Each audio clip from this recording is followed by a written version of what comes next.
Yo Duke, what the are your key bindings? A question I get asked to this day very frequently. And I have made a video on my key bindings in the past. One actually was one of the first videos that I ever made on YouTube, and the other one a little bit later as an update. And I feel like it's about time that I just make a new version of that, simply because the audio back then was not the same quality as today, and a lot of things have changed. I've adjusted some things here and there, and the question keeps coming up, so I want to have a current video to link. And as such, we're going to look at various different key bindings today, as well as some other interface settings. Now, we're not going to start with the key bindings I use right away. We're going to start with a little bit more conventional ones and then make our way over. For all of these key bindings, what you have to keep in mind is that some people have one side button on their mouse, some people have two side buttons, and some people have more. And depending on how many you like to use, you can definitely lay your keys out very differently. Some people are also absolutely comfortable with the standard key bindings that Smite provides them with. I don't think they're ideal for various reasons, but if it's what you prefer, it's what you prefer. What I would like to note in the context of using your mouse quickly is, yes, you can bind all your abilities to your mouse. The reason why a lot of people don't do that is that if you bind them to the side buttons of your mouse, it can, depending on your mouse, make aiming harder, because with some mice it's just the case that if you push a side button, you happen to push the mouse to the side a little bit as well, and your aim is off through that. If that's the case for you, it's something you have to feel out yourself. I personally like relics. There are other things that don't need as much aim and then have my abilities on my keyboard somewhere, but that's really a matter of preference.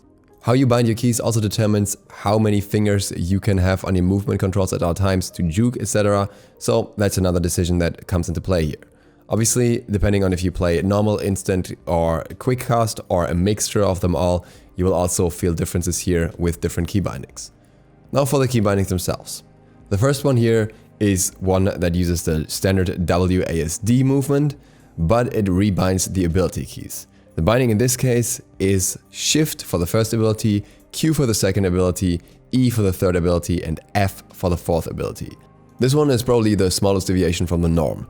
A lot still stays in the same place here, so there's not a lot of relearning to be done if you use these bindings. The purpose of these bindings is to have your abilities around your fingers, so every finger can reach one, or in the case of your index finger, two abilities, being E and F here. Then the other keys that you have easy access to are the 2 and 3, which are above your middle finger, so those can be used for consumables or active, and C, V, and B on most keyboard layouts. Sometimes it's V, B, N apparently as well, but usually it should be C, V, and B, which are all above your thumb while you're using the spacebar. Where exactly really depends on your hand here. I prefer to use the bottom ones for consumables here, as that is a little bit less problematic if you actually slip onto the wrong one while practicing this. You might want to keep returning to base backing in your thumb's reach as well, as you will need this during a Chimpazilla ult in order to do the stutter stepping. As such, leave it on B or put it on C or whichever is easy to reach for you. And then another key that you have open here that you can relatively easily reach still is R, which is next to your abilities then, and that can, for example, be used for auto walk or again for a relic or something like that. That, once again, is down to your mouse bindings too. A small variation of this is this version, where instead of having to use your F key for your ultimate, use your spacebar for your ultimate. That obviously means your jumping is somewhere else, but really jumping is not that important in Smite. And getting used to the ult on spacebar can be very beneficial, because then you can use the thumb for your ult specifically. It's just a bit annoying in the beginning while getting used to it. With R and F being freed up now, you also once again have more access for extra keys here when it comes to things like relics. The major downside to these layouts is Shift, the position of the Shift key, and also sometimes, depending on your keyboard, the size of the Shift key. Depending on the shape of your hand, the length of your pinky finger, it can be good for you to have it there, or it can not feel good. Really a question of your anatomy, so to speak. And sometimes you might feel better off putting it on caps lock, but with caps lock you have the problem that if you want to use a chat as well in-game, then you always have caps going on and off. Depending on your keyboard, it may also light up, which can be really annoying. But then again, there are also keyboards where you can rebind every key and you can make it easier that way, but then your caps is not bound for other things. So really it seems like a lot of a hassle, and I prefer to not use caps when I can avoid it.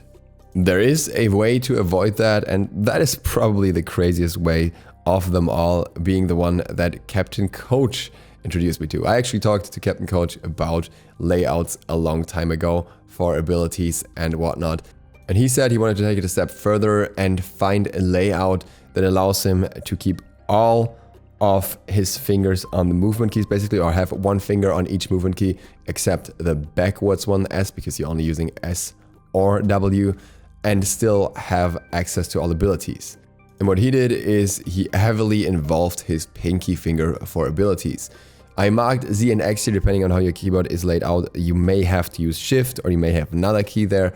Really, European keyboards are different from NA keyboards here as well. And either way, what he was using was those two bottom left keys with his pinky for 2 abilities, then another key on his mouse. So the third ability was on his mouse. You can obviously use the middle mouse button here if you don't have any extra buttons on your mouse at all, or you can use one of the side buttons and then the space bar for the ultimate. What you can see here is that also a bunch of keys around him that he can still use for other things. He can, for example, use Q and E for relics and consumables, and he can use R or F, and he can still use C and V and B for consumables and for backing and all that stuff. So that's all still open, but the point for him was to not have to move his fingers from the movement keys.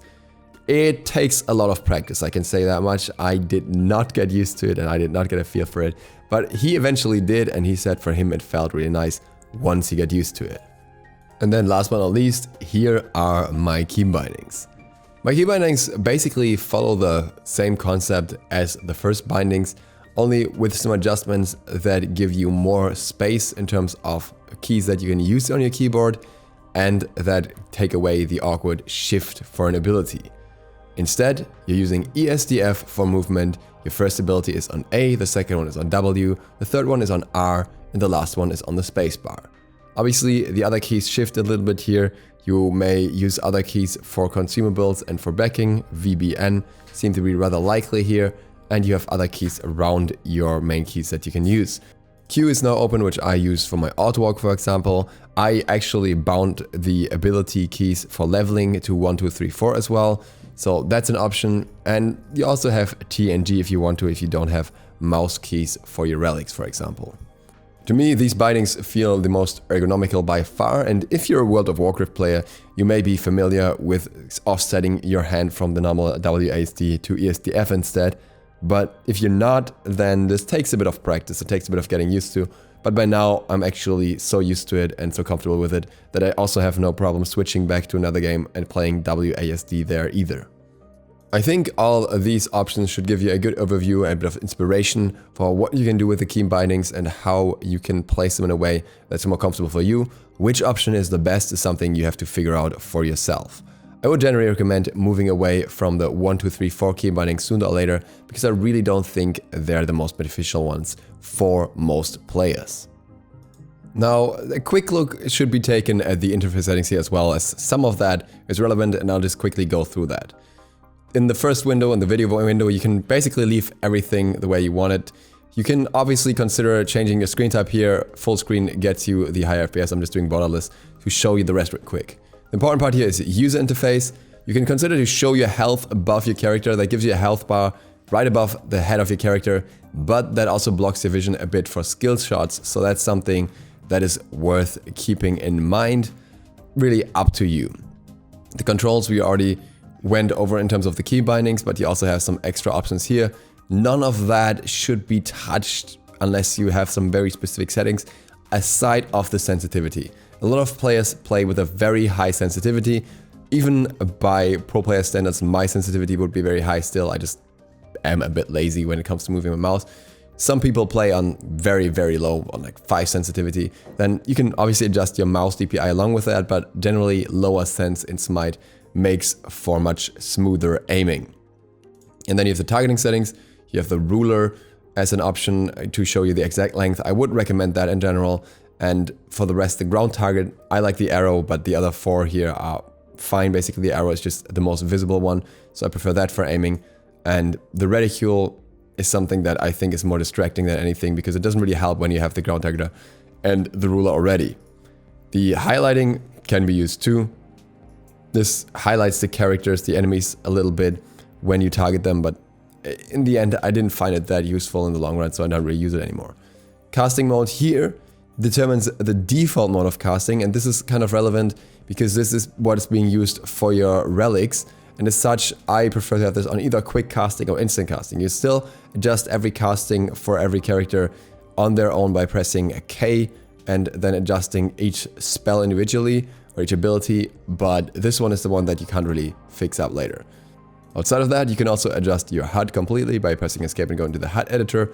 This is best done in a Conquest custom game so that you can set up everything for Conquest or whichever mode you're playing. Just choose a custom for that one, because then you can really see all the options, including the map, and move everything in your liking. And that's what we're going to cover in this video. With that, thank you guys very much for watching. I hope this was interesting and insightful, gave you a bit of an update to those of you who are not familiar with my bindings yet, and you know how to utilize that now. If you're new to the channel, feel free to sub with the bell, it really helps me out. Other than that, see you for the next one tomorrow. DukeSloth, out.